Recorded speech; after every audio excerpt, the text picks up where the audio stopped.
కురుక్షేత్ర మహాసంగ్రామం ముగిసింది. అంపశయ్యపైయున్న భీష్మపితామహుడు తన చివరి శ్వాస కోసం వేచి చూస్తున్నాడు. అది కేవలం ఒక వీరుని మరణం కాదు, ఒక సనాతన ధర్మయుగ పరిసమాప్తి. పార్ట్ 1లో మనం భీష్ముడి ధర్మసంకటాలను చూశాం. ఈ పార్ట్ 2లో ఆయన అడిగిన అత్యంత రహస్యమైన ప్రశ్నలు, స్త్రీశక్తి గురించి ఆయన చెప్పిన సత్యాలు, మరియు రాబోయే కలియుగం గురించి కృష్ణుడిచ్చిన హెచ్చరికలను తెలుసుకోబోతున్నాం. సిద్ధంగా ఉండండి, ఇది కాలం మలిచిన అద్భుత కావ్యం.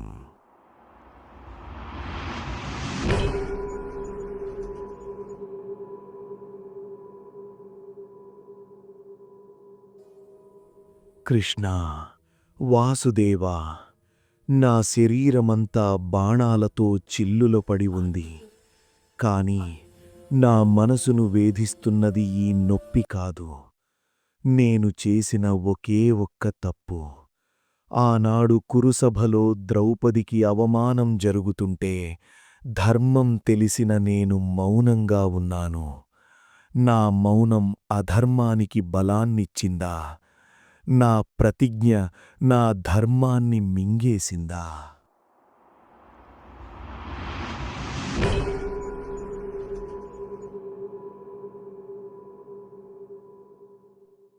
పితామహ, వినండి. ధర్మం అంటే కేవలం నియమాలను పాటించడం కాదు, అన్యాయాన్ని ఎదిరించడం.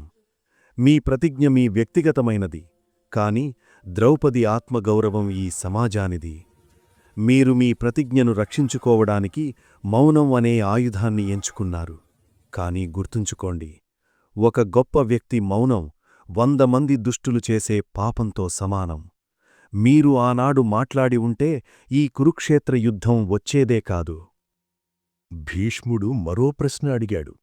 కృష్ణ, నేను మహాజ్ఞానిని కదా, మరి నా బుద్ధి ఆనాడు ఎందుకు గడ్డితింది? ఎందుకు తప్పును అడ్డుకోలేకపోయాను? పితామహ, మనిషి ఆలోచనలు తను తినే అన్నం మీద ఆధారపడి ఉంటాయి. మీరు దుర్యోధనుడి వద్ద అన్నం తిన్నారు. పాపపు సంపాదనతో వండిన అన్నం మీ రక్తంలో కలిసి మీ విచక్షణను కప్పేసింది. ఇప్పుడు అర్జునుడి బాణాలు మీ శరీరం నుండి ఆ కలుషిత రక్తాన్ని బయటకు పంపేశాయి. అందుకే ఇప్పుడు మీలో మళ్లీ ధర్మం జాగృతమైంది.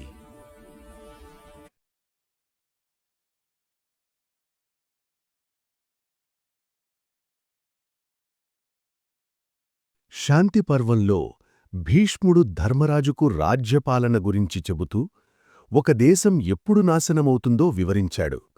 అదే స్త్రీశక్తి.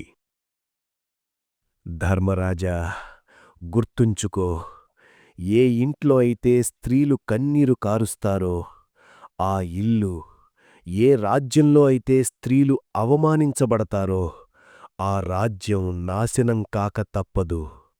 స్త్రీలు కేవలం గృహిణులు కాదు, వారు సృష్టికి మూలం.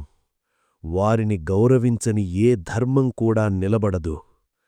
కౌరవ వంశం నాశనం కావడానికి ప్రధాన కారణం ఒక స్త్రీ కన్నీరే.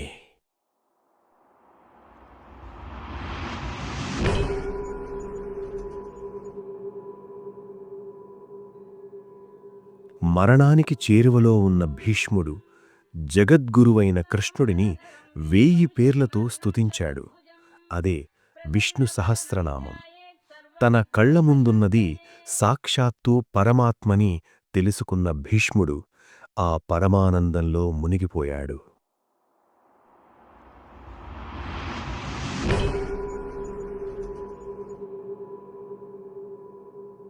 కృష్ణా, ఈ యుద్ధం ముగిసింది. కాని రాబోయే కాలం ఎటువెడుతుంది? ద్వాపరయుగం ముగుస్తోంది. కలియుగంలో మనుషులు ఎలా ఉంటారు? ధర్మం నిలబడుతుందా? పితామహ, కలియుగంలో ధర్మం ఒంటికాలిపై నడుస్తుంది. మనుషులు ఆస్తి కోసం, అధికారం కోసం సొంత బంధువులనీ చంపుకుంటారు. భక్తి ప్రదర్శనగా మారుతుంది. కాని అటువంటి చీకటి కాలంలో కూడా ఎవరైతే నా నామస్మరణ చేస్తారో, ఎవరైతే సత్యాన్ని వదలరో వారిని నేను కాపాడుతాను.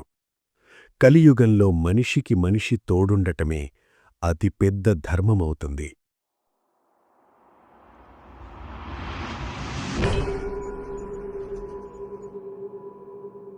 యుద్ధం గెలిచాక ధర్మరాజుకు పట్టాభిషేకం జరిగింది. కాని ఆయన మనసులో ఏదో వెలితి. భీష్ముడు అంపశయ్యపై నుండి ధర్మరాజును చూసి ఒక గంభీరమైన రహస్యాన్ని బయటపెట్టాడు. ఇది కేవలం రాజ్యానికి సంబంధించింది కాదు, అధికారం చేపట్టిన ప్రతి మనిషి మనస్తత్వానికి సంబంధించింది.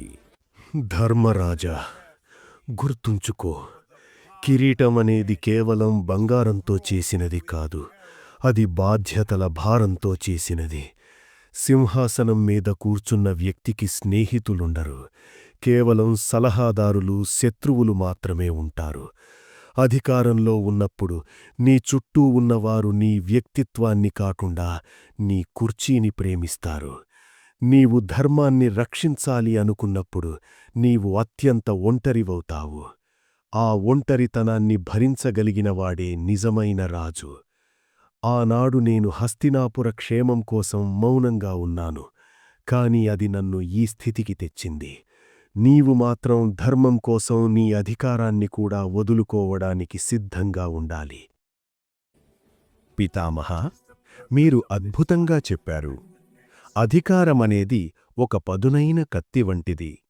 దాన్ని పట్టుకోవడం తెలిసినవాడు లోకాన్ని రక్షిస్తాడు, తెలియనివాడు తనని తాను గాయపరుచుకుంటాడు.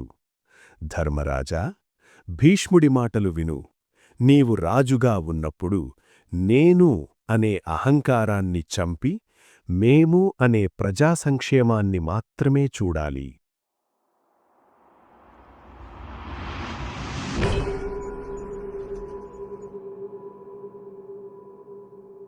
సూర్యుడు మకర రాశిలోకి ప్రవేశించే సమయం ఆసన్నమైంది.